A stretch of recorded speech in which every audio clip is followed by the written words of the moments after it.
Too hot. I'm too hot. Too hot. Yeah. Hello, you are listening to Off Radar, It's a Movie Podcast. I'm James Smith, a professional film and video editor. I'm James Eatock, a freelance writer and illustrator specialising in 1980s cartoons. And I'm Neil Brock, aka Nige, the man with two names, former film journalist and currently working in the games industry. Each week, one of us picks a movie that all three of us either haven't seen in many years or in some cases haven't seen at all. We each watch the chosen movie, return to the microphone and let you all know exactly what we thought of it. I'd never really had any interest in watching it and I was proved absolutely right. I think it's amazing. I really, really love this film. The film's still a pile of steaming dog shit. If you fancy joining in and suggesting a movie for us to watch, why not tweet us at Off Radar Podcast or email us on offradarpod@gmail.com. If you like what you hear, please subscribe, share, and by all means, leave a review. For now, strap in, turn the volume up, and let's go Off Radar. Hello. Hello. Hello. Hello. Welcome back to Off Radar. I'm James Smith and joined by James Eatock. Hello. And Neil Brock. Coochie coochie coo. Oh, God. Baby Smith and Eatock. Oh, that's so freaky. That's freakier than the film, I think. I'm aroused. So who we call Nige. Welcome back to Off Radar. Today we are rating and reviewing a film called Barbarian, which came out I love Arnie films. 2022. It's an Arnie film, right? Conan. Yeah. Conan. That's what I watched. Conan the Barbarian. Yeah. Conan the Barbarian. That's When the was this one. released, Smith? 2022. 2022. No, I've just got it wrong. If Terrible Arnie, remake. I mean, I'd love to see Arnie in this, but yeah, it would be a different film. This was a film that Nige kind of suggested on he probably doesn't remember, but he suggested on a previous podcast episode. He did? We do. So you recommended this, Nige.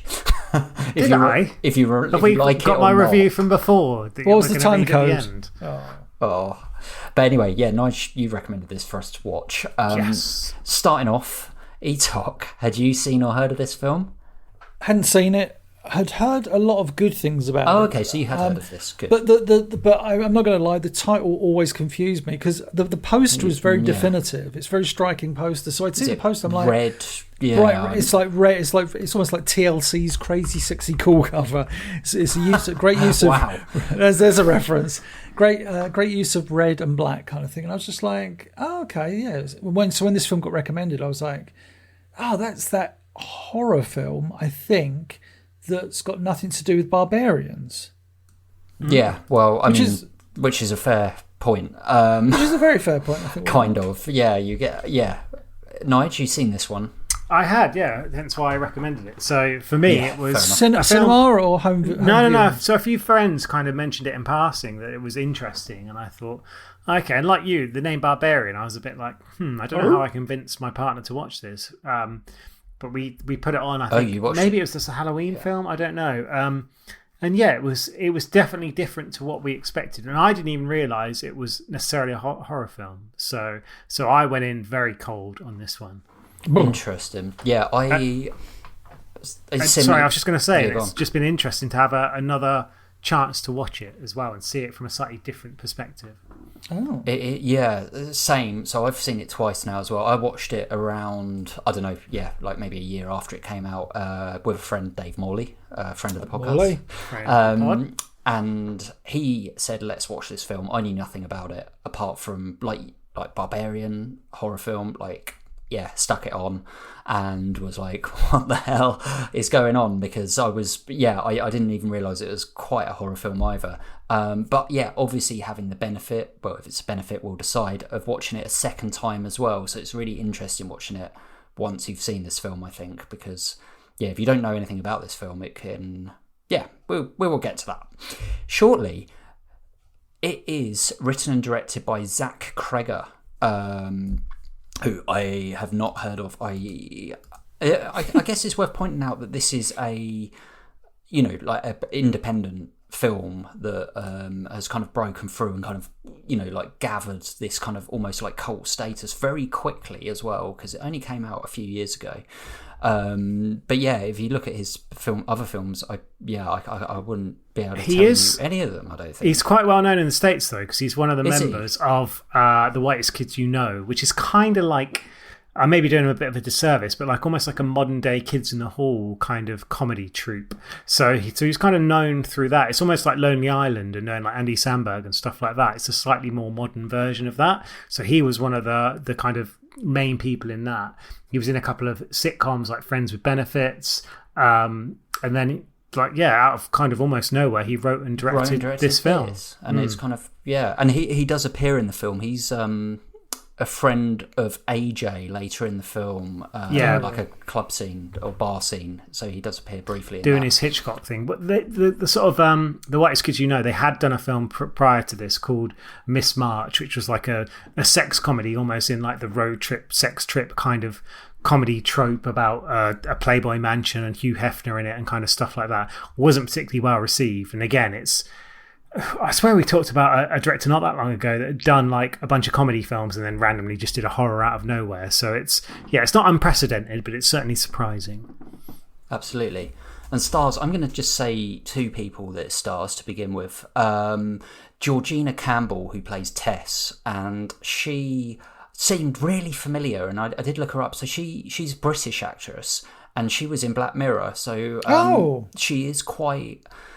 familiar over here. Not huge by any means, but I certainly thought like that's probably where you'll see her from. But she's been in a few other sort of like TV series and films. But she was in 8 episodes of Broadchurch, which I think probably was she in that?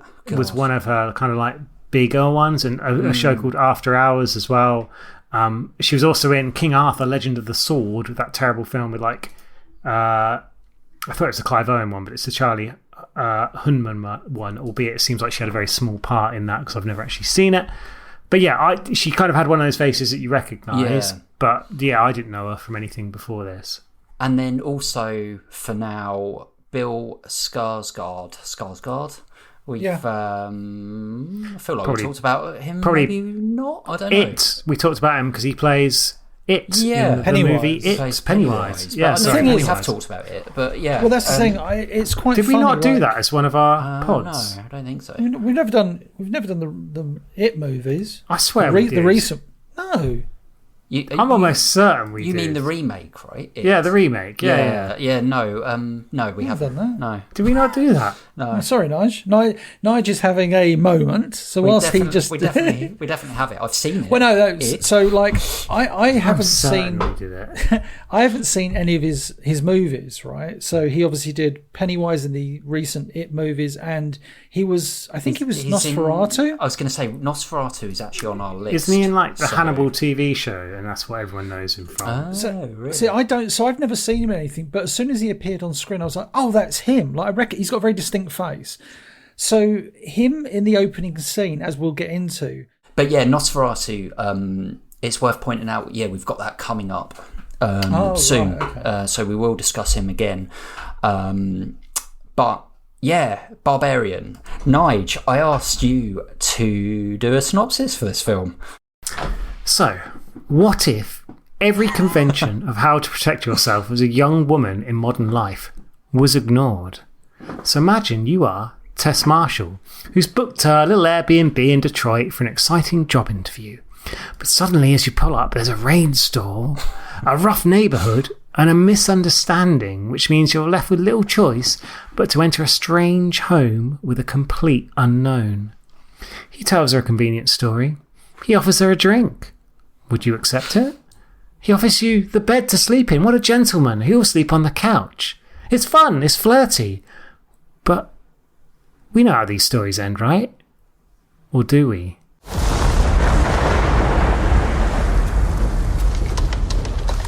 Oh, you've got to be kidding me. Yeah.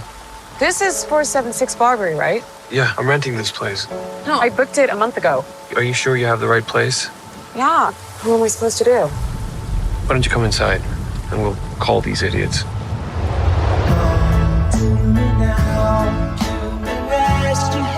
Why don't you just crash here? Oh, no. I don't know if you got a great look at this neighborhood, but I don't think you should be out there by yourself. It's dry and there's a lock on the door. By the way, I'm Keith. Tess. You take the bedroom, and I'll sleep out here on the couch. I did like the fact that this film, it starts off with a scenario I've been in where you go to America and I've got to go to an Airbnb and I've got to open a lockbox and I'm like, okay, so it's like the middle of the night and I've done this before. I'm literally watching the film thinking, oh, I've been here. I've been a young, attractive woman, like pressing buttons and hoping like there's a set of keys in there. You were one once. I was once, and then look what happened. After the operation. Oh, it was much needed though. But yeah, she basically eventually gets inside and is greeted by Bill Skarsgård, as you say, Keith. Yeah, as his character's name, Keith. So it was why. So like I say, I've never seen any of his films, but I was watching this and I'm like, oh, I'm sure that's him. That's the Pennywise guy. So my brain, and it's one of those genius bits of casting. So my brain immediately goes, oh, he's clearly going to be a wrong 'un. And obviously, I think they paint him like that, right? Definitely, they play it up perfectly. Nige's synopsis is the whole thing about, as a woman, she basically, dare I say, ignores all the red flags. And don't get me wrong, those red flags with regards to him turn out to be not red flags at all. But it's still spoiler. Sorry, yeah, but she's still imposing. I guess we should say this podcast will have spoilers in. This is a film. Do not listen to this podcast if you've not watched this film. Don't watch this film. I think it is worth pointing that out, especially. It's like From Dusk Till Dawn twist kind of style. It kind of is, but you're right, and the way they set it up is obviously it's like a technique that's used in many kind of horror films. It's the rain, it's dark, it's a house on a derelict street. We've seen this before. But we don't know that at first. We don't know it's a derelict street, which I thought was really good. We only see that house. So during the night, you just see that house and it's just like, oh, it's dark. But straight from the off, you get this feel that it does feel like quite indie in the kind of presentation of this film. The shots... I mean, it's all shot really well, by the way. Lots of beautifully shot. Tracking shots, and the kind of look of the film is like this kind of orange sort of saturation. It's Fincher-esque, is what I would describe. Definitely. Yeah. Fincher. Well, I've heard people describe this film as above ground it's David Fincher, below ground it's Sam Raimi kind of thing. Oh, that's a fucking great. There's one of the shots when she's just in the car and it's immediately you can tell it's not one of these films where it's just like, oh, like single camera, we'll just do whatever. It's like a shot up to her face and it just straight away you're like, oh my God, they've clearly gone to a lot of effort to kind of storyboard this and do it in such a way where they're going to use every kind of trick in the book to kind of build atmosphere and suspense and just kind of make you feel part of it. And again, for me, I watched this with my partner, who obviously having that kind of perspective of women in horror films, all the red flags, I could kind of see her grimace as she kind of, as you said, like walks through every single one of these red flags and you think this is only going to end up one way, and you're just waiting for that moment of, oh, he's drugged her, or oh, he's going to tie her up, or just do something horrible to her. No, the way the dialogue is written between the two of them, it's like even the way he talks is slightly. It's not creepy because he's trying to be genuine and nice, but at the same time, the way he just like invites her in, and it's like you said in your synopsis, like, would you go in? No, of course you wouldn't. And it's like, oh, here's a red flag. And then when she goes into the room later on, and she takes a picture of him, and it's like, oh, there's another red flag, and But yeah, and the way he's drinking wine, and he's trying to get her to drink wine. That was one of my favourite bits early on, is where he kind of makes himself suspicious by over-explaining that he wanted her to see him pour the wine because he knows that some guys. But him over-explaining it just makes you as a viewer think, okay, well, he's creating this because he's probably going to do that or something. Yeah, he's just being a nice guy. He's like, as you say, like, and we said like she barges through all the red flags. Well, she doesn't. She doesn't accept a cup of tea from him. She doesn't accept the wine from him. She does look up his driving license to see if he is who he says he is. Like, there's a few things she's clearly trying to do to protect her as best she can, but she knows she's in like this terrible situation where she doesn't have much choice. Oh, God.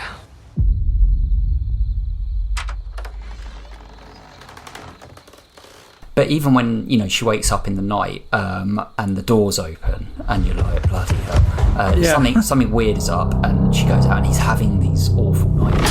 I think for me, it's really hard to kind of watch this on the second time and remember what I thought on the first watch.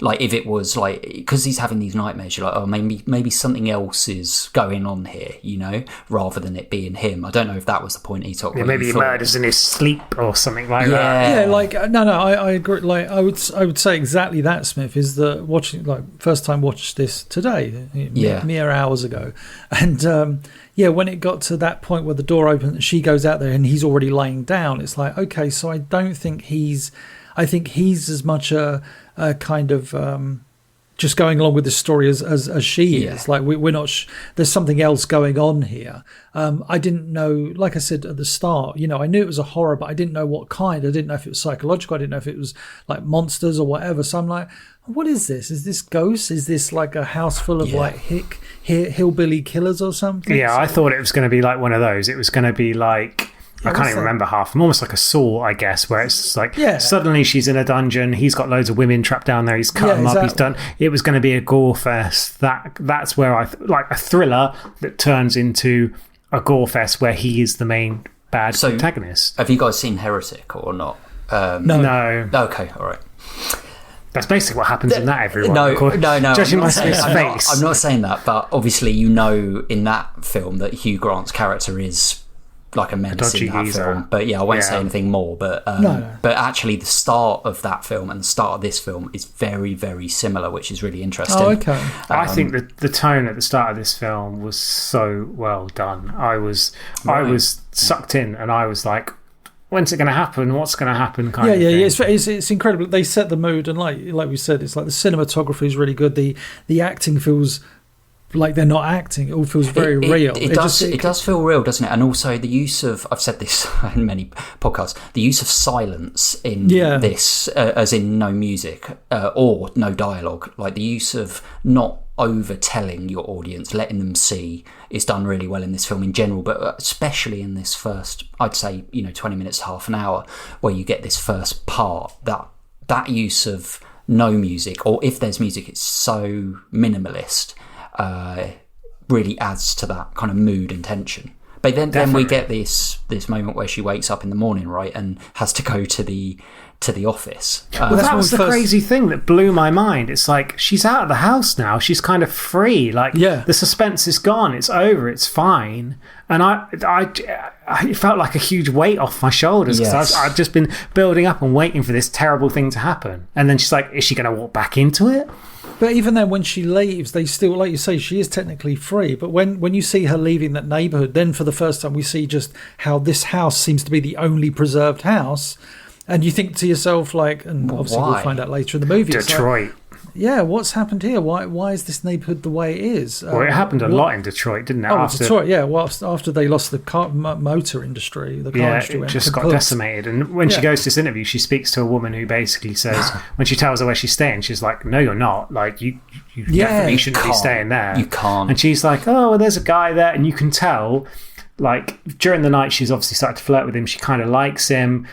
When she's at her interview, she looks at his photo and smiles. Not like, I'm checking him out. It's like, oh, it's nice to have a photo of him. The little note he's left her, she's really sort of happy about that. But there's still that menacing bit when he's like stirring in his sleep and she wakes him up. He's like, what the fuck are you doing? Kind of waking me up. He's like, the crap out of me. Yeah. And you think, is he going to snap now? And he doesn't. And again, it's like, she wants to go back for him. I don't think she would have necessarily gone back to the house if he wasn't still there, because they're both single and she's kind of interested enough in it. Well, there's that moment the night before where like he's making her bed and he's like, right, well, I better get going now. And there's, his bed making technique is amazing. I will say that. I was like, I've never seen that technique before. I'm very good at making a bed, but that was like, that's pretty genius. One little thing with that job interview, I noticed that also they have all the yellows and browns and beiges within that building, so they kind of like relate it back to the house. So she's got this kind of like, that's just Detroit, mate. It's just the way everything looks. It's just interior design gone mad. They just love their yellows,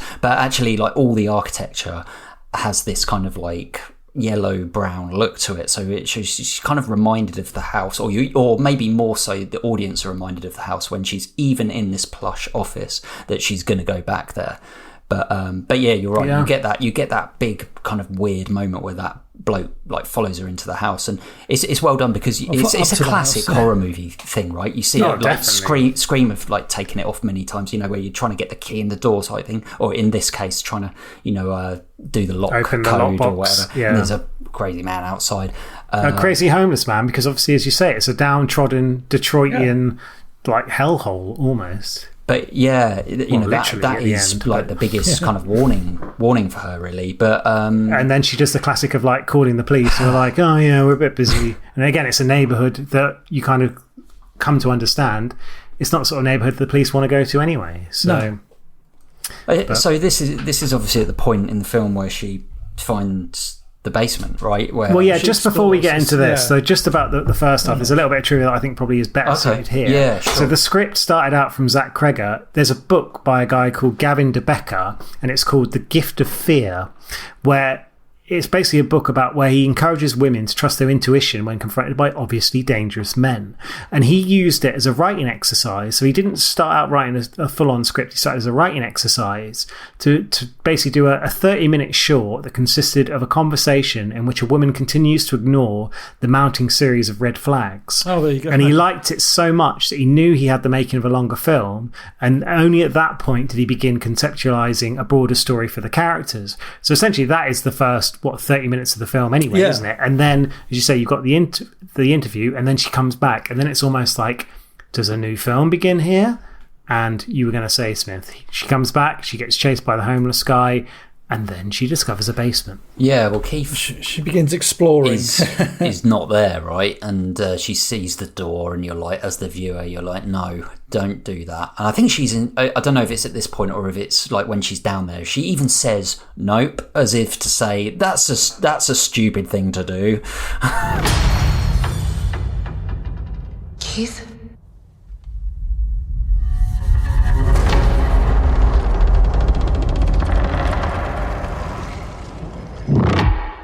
But it's the fact that you've got this endless, almost like maze. It's almost like as the film goes on, it becomes like a series of almost catacombs where, she goes down the stairs of the basement, finds the rope that pulls the door open, walks down this thing, and you think like, oh, there's a secret room. And then she opens another door, and that's almost like the hellish one where it goes down like a very rocky tunnel staircase. And that's when she hears Keith like screaming. and it's just like, oh.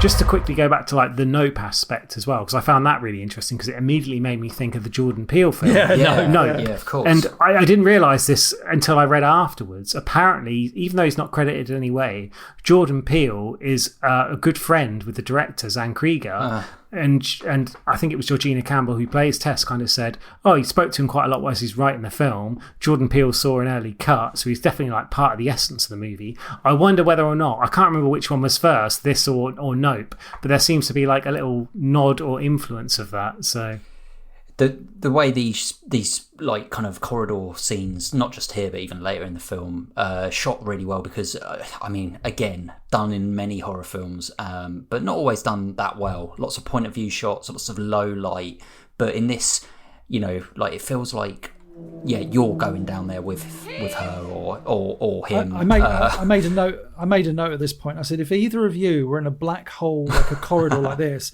yelling for help, I would go in the other direction and do my best to phone the police or call someone, because I'm not entering into a tunnel to save either of you. Oh, okay. Just so you know, just for future reference. Right. Cheers, mate. I remember that when I go caving in the Welsh valleys or something. In the lower stuff. Good luck, Nige. Valleys. Yeah. Valleys in Lowestoft. But they start to use this like almost like heartbeat sound effect as well, which works really well. So it becomes like part of that, that soundtrack of the. I think that was just your heart, Smith. That was my heart. Yeah. I was so scared. But yeah, obviously this is the point where we get this massive, great, bloody. What a twist! Well, I guess it's a twist. Because you're still thinking like, is Keith the bad taking her down to like his dungeon, basically? Because she sees the cages, doesn't she? She sees all these cages. Yeah, it's basically Castle Grayskull, isn't it? Castle Grayskull. Skeletors down there. But all you see is like Keith on all fours, and like he looks petrified, and this large boobed woman smash his head against the wall and the shock of her face, and then you cut. Did you know you can now subscribe to Off Radar It's a Movie podcast on YouTube? You can watch exclusive trailers and listen to brand new full episodes. All links and info in the description down below. Somebody stop me! And you're like, what the hell? And obviously we cut to like what Justin Long in a nice car on the beach. The third person in this film is Justin Long, and the reason who I did not know what was in it. I was just like, oh, it's Justin Long. I love Justin Long. I know you do. We obviously spoke about him in Dodgeball, and this is quite a move away from that sort of role. So we like the contrast. You say that, but he has done horror. I was just going to say, so like one of his first things was like Galaxy Quest, and he was in that TV show Ed that I've talked about in the previous pod. But then his big like breakout film was Jeepers Creepers. Jeepers Creepers, gonna get your peepers, or whatever it goes. But then he was also in Herbie Fully Loaded with what's her face? Lindsay Lohan. He was in Alvin and the Chipmunks. But then he was in Drag Me to Hell and Tusk. So he's done like both kind of ends of this. But the way he's presented in this film is Justin Long. Like kind of like, he's a cool guy, and then all of a sudden he's driving his like flash car on the beach, and he's almost like playing himself. But then there's controversy. I think the interesting thing is when we cut, we cut from pure darkness and oranges and all of that to beach, red car, a confident twat. And, basically his character contrasted against Tess's character. Tess is, like, down to earth, going for a job, like, starting out. He is... Well, also, she has courage. She goes into the darkness. That's He's true. Privileged celebrity. As we find out later, that's not his... But his character gonna get cancelled. Is the total opposite to her, and you can see that from 3 seconds of seeing him in the scene, but also those bright colours and stuff. It's a massive departure. And I mean, you mentioned like Dusk Till Dawn. It does feel like we've started another film, and you're like, what? Yeah. Well, this is odd. Like as an audience member, you're kind of thrown because what happens there? He's obviously going to go to the house, but I guess like. I felt like I've just got this rapport with Tess and the other character. What does this mean? Like, am I coming back to them? Yeah, it's a brand new film. It's basically 15 minutes or so, or maybe a little bit longer, maybe a little bit less, of you finding out that Justin Long is like a famous movie star who has had a complaint, or a TV star who's had a complaint against him for like sexual harassment, deviancy, rape, whatever you want to call it, and his agency wants to drop him, his financial advisor wants to drop him, and we kind of discover that as part of his like property portfolio, he owns a series of like Airbnbs in like Detroit, Michigan, of which, oh my goodness, one of them happens to be the home where we've started this story. So we kind of get him going through all these stages, and he's like, you shouldn't leave the state, but he's like, no, I'm going to go to this home, check it out, and I'm going to kind of put it on the market. And that's where he kind of comes into this story. I can't remember if it's while he's in... I think it is. He's in Detroit. He decides to meet one of his like friends from Detroit.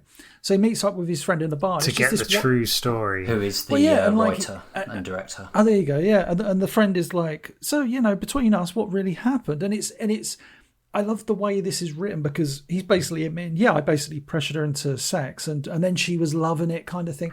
But it's I'm persistent. I the tiger. Yeah, I the tiger, and it's obvious. Like, no, she clearly said no numerous times, but she was probably inebriated to some degree, as were you, and you basically had your wicked way with her. And he had his star power as well, that influence, almost like Weinstein. Yeah, it's a complete Weinstein. Yeah, to influence that and cohort her into sex.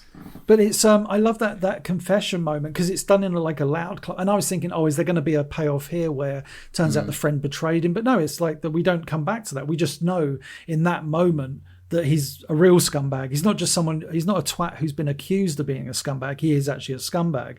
So, but I don't know if I'm jumping too far ahead here, but when he goes to he's at his house now, the horror house, we'll call it. And I thought this was so brilliant. Like he goes in the basement, like tested before him, pulls the rope, and he's like, what the hell? And his first he walks down and he sees the room with the camera, the bed, and the bucket. And his first instinct isn't like, what is this? No. What the fuck? He's like, oh my God, how much more money can I make with He the... starts measuring it. Yeah, which is because mental. the square tape measure footage. out, yeah. Which I thought was brilliant. It is I thought that was brilliant. because, like, with Tess, So good. like the contrast exactly of her going down there Yeah. and being shit scared of that, and he's like, he even says like something like you said, oh my God, and you think, oh no, he's really scared. Yeah, and then it's But actually, opportunity it's, for him. it's the opportunity. But yeah, like I think that's the interesting thing, isn't it, with how they present his character? Like, actually, do you want him to survive in this film, just in general? Like, because like I think you know what's coming, really, right? You know that basically he's going to go down there, and all the rest of it. The next thing we see is Tess, and she's like, shh. And he's like, oh, Tess is... I think throughout all of this moment, I've been hoping Tess is alive, right? Because yeah, of course, when he goes back to the house and he sees the laptop and stuff, and as a viewer, you're like, oh my God. It's like, oh, when was the last... Because he rings up like the person who sorts out the Airbnb bookings for him. It's like, when was the last person staying in? They're like, oh, it's about 2 weeks ago. So you're like, oh, fuck, it's at least 2 weeks after we last saw Tess. So what's happened? So the fact, you get that revelation of, oh no, she's still alive. But again, that's where the film, like, so we get the immediate cut before where we go from Tess, seeing Keith get his head smashed, and it cuts to the California coast, and then here, like, Tess is like, shh, and then we cut, and it's like, immediately I was like, oh, the aspect ratio immediately changed, and I thought, oh, this is clearly like 1950s or 60s America. You go to the big grass suburban area, don't you? And you get this backstory of basically like how it all began with this guy imprisoning. Well, you presume imprisoning someone, but that's all you see at that point. But I love that the way that's shot, because again, Nigel was talking about the camera work. It's like we see the house exterior and we're like, oh, that's the same house, and then you realise as the camera kind of explores with some I think the camera does like a turn. It's like a beautifully smooth turn, and you see the entire neighbourhood as it was in like Technicolor. All lovely. It's so bright. It's like a Tim Burton sort of suburban atmosphere. It's a time, Americana is the kind of phrase you tend to use. It's just like, everybody, green grass outside their homes, like an endless sea of houses either side with, very classic cars and stuff, and this guy who seems an odd character, like just kind of waves at his neighbour kind of thing, but gets into his car. And Nigel was on about the kind of technical aspects of the camera work. It's really great because it kind of follows him, and as he gets into the car, the camera goes into like the back seat and he drives along with it, and it's just like that's some good filmmaking there. But he goes to a store and he buys some materials that we're like, this is, and we're trying to, because we know at this point he at some point lived in this house, but how is he all tied to it? And again, it's that mystery of, well, we've seen aspects of nurturing. We've seen the baby video, the how to breastfeed a child, and then we've got this guy decades earlier buying baby related materials and then kind of stalking this woman from a distance, and it's really wonderfully kind of atmospheric, even though we're in this kind of Technicolor, as Nige said, this bright Technicolor of like a time long gone in America, very bright, very bold colours. It feels really creepy. Oh yeah, like, and he sneaks into a woman's home as like a handyman type thing, a plumber or whatever it is. And again, it's like, who is this guy? And we find out this guy is Frank. And who is Frank? Well, who is Frank? There's a little bit in between, and there's some lovely breastfeeding from a bottle and physically, but then Tess gets a chance to escape, and again, whilst this freak big-breasted monster is dealing with what's his name, like AJ, with old Justin Long, she manages to climb out of her pit and she escapes, but again, she's got a good heart. She realises she needs to rescue this guy that she's only just met. Yeah. I would say this as well. What I love about her character is in that scene where the milk, like because we've got to say what this film does very differently compared to other films, is that it humanises this monster. Like, how many times have we seen like a horror film monster? And like Tess, like you say, Nige, has clearly been there for a couple of weeks. And so Tess understands this monster's, MO, so to speak. And so Tess says to AJ, drink the milk. With the nice, lovely hair on the end of the. Oh, the hair on the end, which is fucking genius. But Tess is saying like, take it. She's like, and Tess has like understood what this creature is. And she wants you to be her baby. Her baby, yeah. She is the mother. I think one of the things about this as well is the scary thing about this is we have seen stories of this ilk in real life. I know it's exaggerated in this. Yeah. You know what I mean? No, you're right. Like Fritzl's dungeon. Yeah, Fritzl. Yeah, of course, stuff like the famous this where one. people lock people up and then imprison them and then rape them and then they have babies with the babies and so this is, despite being kind of on the realm of fantasy, it is kind of almost based on like a true sort of thing that has happened, and I think that's what makes it even more kind of horrific. I know it's exaggerated to the point of absurdity at times, but it is like the fact that this woman thing is like a monster, like you said, it's like a it's barbarian, so brutal. But I thought the barbarian was a reference to him, the bloke, because he's the one that has like imprisoned. He's barbaric. Exactly. Yeah. Exactly. Rather than the monster. I feel like Etok or one of you guys said, you humanise the monster is one of the cleverest things about this part of the film, because it'd be really easy to just have some scary monster in a basement that chases them down the street and goes, and then it's just like any other film. But the fact that like you kind of feel sorry for her, that's really clever. Because it's a victim of circumstance, basically. Well, like I was just going to say, she obviously Tess gets out of the house. She goes for help. The police don't really care. She goes back in the house. Yeah, she looks like a crackhead, basically. It's so frustrating, isn't it? That scene. It's the classic, like she is a woman of color in America, and the cops are two men who are just like, we don't give a fuck, kind of thing. And it's so close to getting this sorted out, and they're just not interested. I do like it when the guy we saw earlier in the film who chased her to the front door, the homeless guy, he turns back the big up. Eyes. Like when she first escaped, she's got very, very prominent eyes. When she first escapes from the house, and she's like, he needs help, there's someone being killed back there, and the guy's like, and he says like, I know what's in there. He's like, I've lived here I live in the water tower kind of thing. But one of the lines he says that I thought was really good, he goes, she's not even the worst thing in there. And then you're like, what else is in that house? If this motherly monster isn't the worst thing in there, it's like, and of course she's speaking about the guy we saw. What was his name? Frank, you said. We saw Frank before, but she goes for help. The police don't help her. She goes back to the house, and at one point she gets in a car, and because the monster comes out, she rams into the monster, and you're like, drives it into the house. But in that moment, going on to Smith's point, you get that moment of like she's laying on the bonnet, like dying, or we think she is, and you think to yourself, oh, and that's where you kind of they humanize her, because you do feel sorry for this creature. It's like. And I think Tess, it's the eyes, isn't it? It's the eyes, but even then, the eyes are all like fucked up and stuff. But Tess is sitting there behind the wheel, having just rammed into this monster.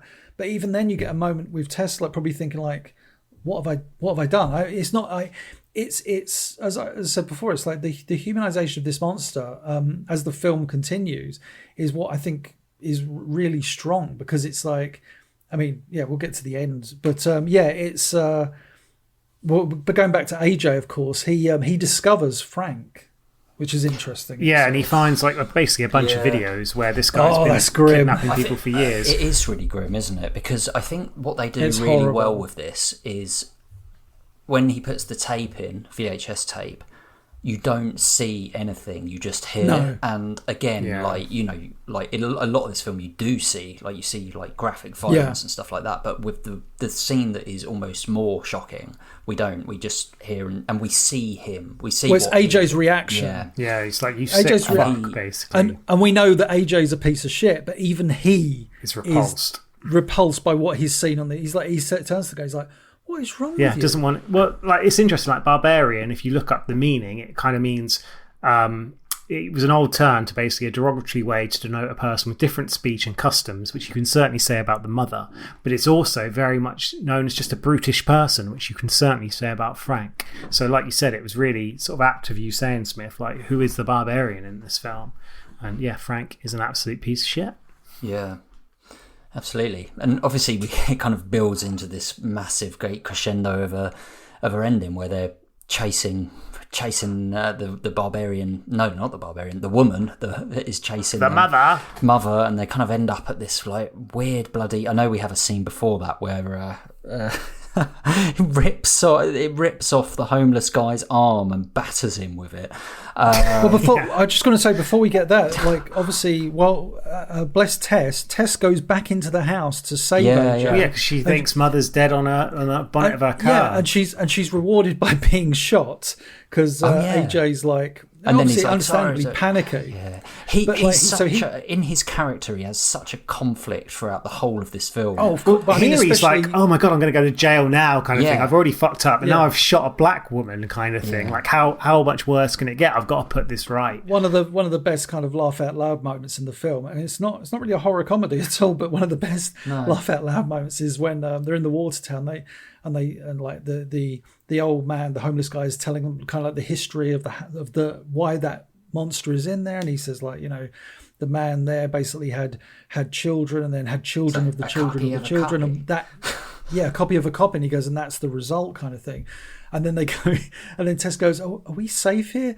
And he says, "I've been living here for 15 years." And then she literally bursts. He's never come in here before. It's so good. It's such a, because it's basically, he's like, his sentence is interrupted. Like Smith said, she tears off his arm, beats him to death. They rush up the water tower, and like Justin, I keep calling him Justin Long. AJ is like trying to be somewhat heroic, and then in his moment of heroism is basically throwing Tess off the water tower. Yes, rather than me. But even then, he's like, when he runs up the water tower, he's leaving her behind. He's leaving her behind, true, and like, and so then shot her. You know, the mother jumps down to save or to cushion the fall of Tess, which is really cool, and then which is showing like her maternal instinct. And like she's, you know, she may be a monster on the outside, but there's a true like human, like a heart in there, if you know what I mean.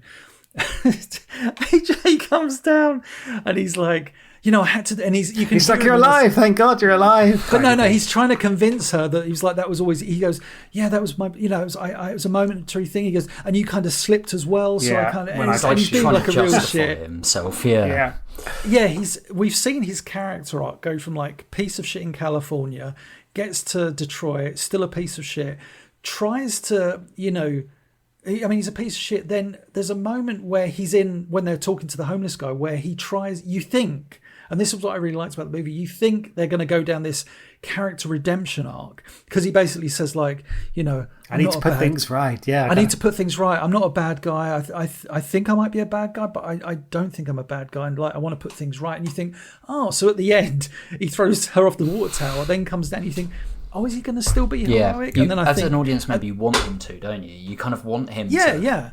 Yeah. But then when he throws, after he throws her off the tower, then comes down and tries to gaslight her while she's like laying on the floor, like, oh. He's trying to gaslight her, like, we're just like, oh, fuck this guy. Then that's where the mother monster, as it were, grabs him, sticks her fingers in his eyes and rips his head open. It's like, yay! It's a callback to Jeepers Creepers as well. Is it really? Yeah, definitely. No, I don't want to say too much, but if you go back and watch Jeepers Creepers, it's certainly... Well, you've kind of have, I think, but yeah. Well, yeah.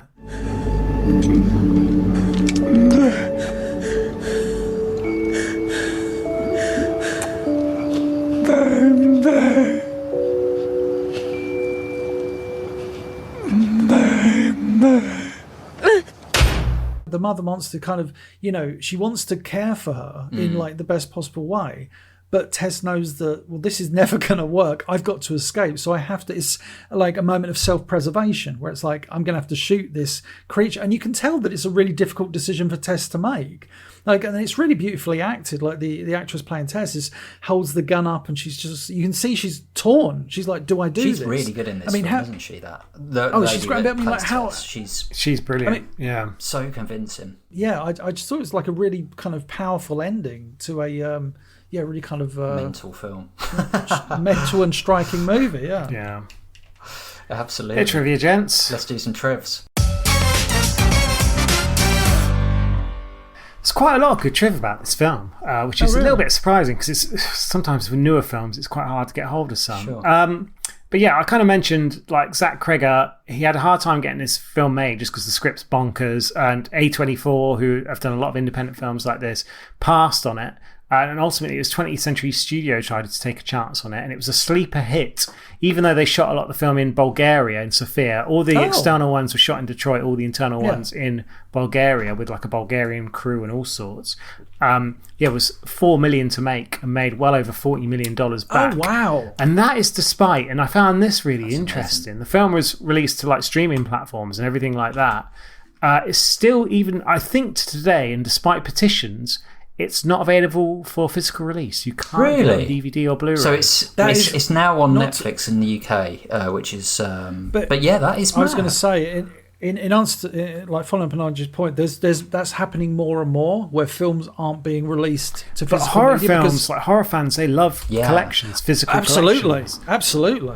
But yeah, I didn't realise that was a common thing. So yeah, it's a common thing, but it's slowly starting to happen more and more where films just aren't getting released because the attitude is, well, we've got streaming platforms. It's like, yeah, for a year and then the program will vanish or whatever. But yeah, sorry, no, just go on. And obviously you guys mentioned as well when it cuts to the 80s, it goes from widescreen to like an older 4:3 standard ratio as well, which is a really interesting take. There's a few nods to kind of what's coming when Tess first steps out of the house in the morning, like the following morning, as you said, when she realises the devastation of the streets around her. There's an interesting bit of graffiti that just says "Death from Below," which you probably look at and don't think anything about, but obviously when it comes to the end it makes a bit more sense. Justin Long's role was originally offered to Zac Efron. Wow. Wow. Which would have been really interesting. He turned it down, so they kind of rewrote it a little bit, but he was going to be like this bro kind of like dude, like good looking guy, etc., but probably following along the same plot line. But it's quite interesting that they gave it to Justin Long. And to be honest, the studio was really clever with how, like we've kind of mentioned Justin Long and how he's kind of known for a lot of these sweet films and like Dodgeball and stuff like that. After it was released, there was the original trailer which follows all the classic horror tropes. There's an alternative trailer which was released sort of in September after it came out. And it's kind of like almost a distant edit. It's like it wasn't said Barbarian, it was listed as Justin Long's new movie. And it sort of transitions. It comes up with like, from the producer of the Lego movie. And there's a clip of him driving his Ferrari. And it's like, from the studio that brought you Alvin and the Chipmunks. And it's him on the phone being like, what's going on? From the director of The Whitest Kids You Know. And then suddenly it gets to like him being in the house and going into the cellar. And it suddenly goes, from the producer of It. And then it finishes. And it has like all the like snappy cuts and all the classic things you expect from a horror trailer, and then it cuts to Crosby, Stills, Nash and Young of like our house, basically. Our house is a very, very, very fine house. And it pans up of the shot of the Barbarian house. Nice. Definitely go and check out that trailer. Our house is a very, very, very fine house. Just on that, I watched the trailer today just before we started recording, and Justin Long is basically not in the trailer apart from a couple of flash frames where she's going down in the thing. And you don't see anything more, you just see Justin Long and like some flashes. But if you don't know he's in this, you wouldn't see him in the trailer, if that makes sense. You just think... Well, that's why they did it, to cash in on his Hollywood name. Really clever, but he's basically not in this trailer I watched. Wow. Well, speaking of clever things, there's a couple of little nods that I thought were quite nice. So when Justin Long goes through the luggage of Tess's, and I think it's Keith's suitcase, in fact, and finds Jane Eyre like listed in there as a book he's reading. In that book, there's an insane woman who's locked away, which is obviously a nod to the woman. Yeah. It's obviously an Airbnb that features prominently, and if you use the letters from Airbnb, those letters will spell out Barbarian, which again is just like, oh wow, they're so like, That's oh my god. So shit, yeah. Yes, very weird. The Hollywood Reporter expose on AJ is written by a journalist called Kim Masters, who was the one who broke the story on Weinstein. Yeah. So again, a little nod there. And we mentioned the hair on the baby bottle as well. That was actually initially a mistake, but they thought it was some of the wig of Mother, and they realised it looked so gross, they thought, we'll just add a bit more hair to it. A couple more bits. One is that Cregger was a huge fan of kind of like 80s horror films. and basically said he had a soft rule for himself that if John Carpenter didn't have the same technology whilst he shot The Thing in 1982, nice. they wouldn't do it. And they ended up using one like big digital effects shot, which was for the 80s flashback when they're showing like the perfect grass. They couldn't get the grass to grow, so they had to like digitally enhance the grass. So that's kind of the level they went to. Wow. And kind of speaking of like digital stuff as well, they're planning on releasing a computer game of this film by the same company who worked on the Friday the 13th games and Evil Dead games as well, which I'm not quite sure how that's going to work, but it might be quite interesting. Yeah, I can't figure that one out. Final bit of trivia, and I really like this story. So Richard Brake, who played Frank, obviously potentially one of the Barbarians, after this film came out, he shared a story on Instagram about attending a late night screening of the movie, which I thought was really cool that he kind of went to watch it. And he noted that a particular group of teenagers was sitting a few rows behind him, were like really into the film, terrified, jumping all the time. And when it was over, they were leaving the theatre by using the flashlight on their phones to kind of get out. When the light accidentally caught Brake's face, the actor of Frank, they recognised him, screamed and ran away in like genuine fear. And so he thought that was really cool. That'd have been amazing. Could you imagine seeing him in the dark? I mean, if you'd have seen Mother, it'd have probably been worse, but even so, it's pretty good. So there you go. There's a bit of Nige's trivia. Great trivia. Nige's trivia. Interested to hear where we are with this film. Yeah.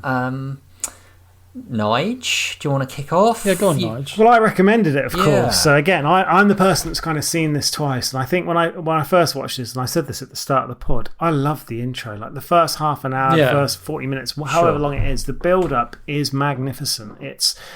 I really felt on the edge of my seat, like that thriller, the cold sweat, all that kind of stuff. I thought it was really clever with how they had Tess's character come into it. I was just expecting Keith to take her out at some point. So when it didn't, it was a really nice and interesting surprise. When I first saw Mother and his head being smashed open, I was like, my jaw pretty much hit the floor. I can't remember having watched a film in recent times where I was so caught up with it and surprised and just thought, this is incredible.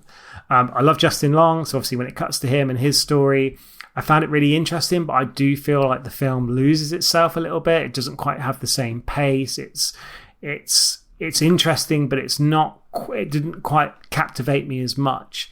And I really liked the kind of the Mother, the Frank story. I thought it was really well done, but it just didn't grip me quite as much as the opening did. And I feel the end, it kind of works, but it also feels a little bit rushed. And yeah, I don't think it quite sticks the landing. But again, like Etop mentioned, the fact that you're kind of sympathising with Mother, it adds more layers to it. It's not just a conventional horror, slasher, gore, whatever.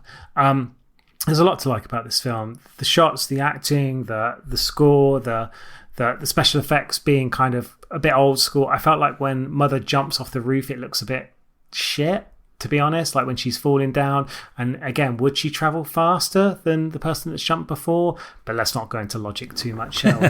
I really liked this first time I watched it. When I watched it the second time, I had that different perspective, so I kind of knew what was coming. So it wasn't quite as engrossing, but I still respected it for what it was. And again, I really like this film, but I don't love it amazing, but it's original, it's interesting. I'm really intrigued to see what the director does next. I know he's got a couple of things lined up, some with like quite a big, interesting cast as well. But yeah, for me, I'm going to give this... I'm going to stick with what I've written down, although I could maybe go a tiny bit higher. I'm going to go with an 8 out of 10 for Barbarian. Nice. Very nice. Etok?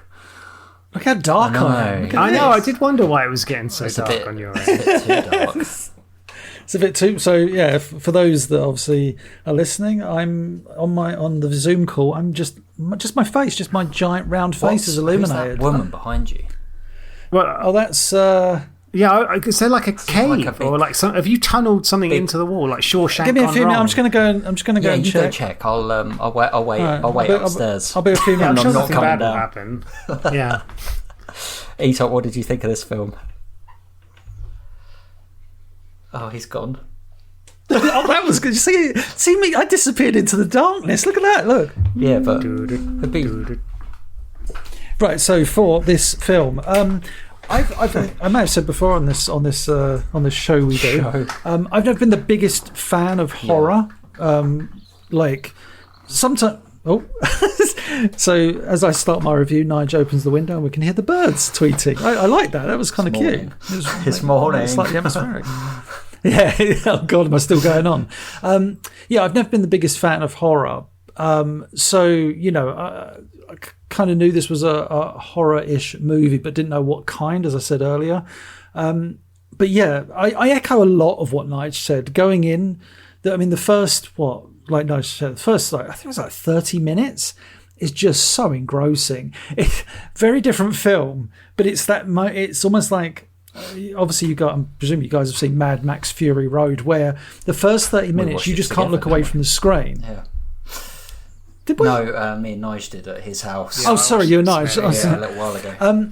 But like the first 30 minutes of Mad Max Fury Road are just like are almost like exhausting and emotional. You're just like, when I saw it in the cinema, just looking at the screen, not being able to look away, and then you get the moment you're like, this film reminded me of that, in the sense of there's all this tension that's all pent up. You're like, oh my god, like what's going to happen? Like clearly, like Bill Skarsgård, he's going to do no, he seems to be like a nice guy, and they're hitting it off, and no, at this point he's going to come out the darkness, and it goes on, and then.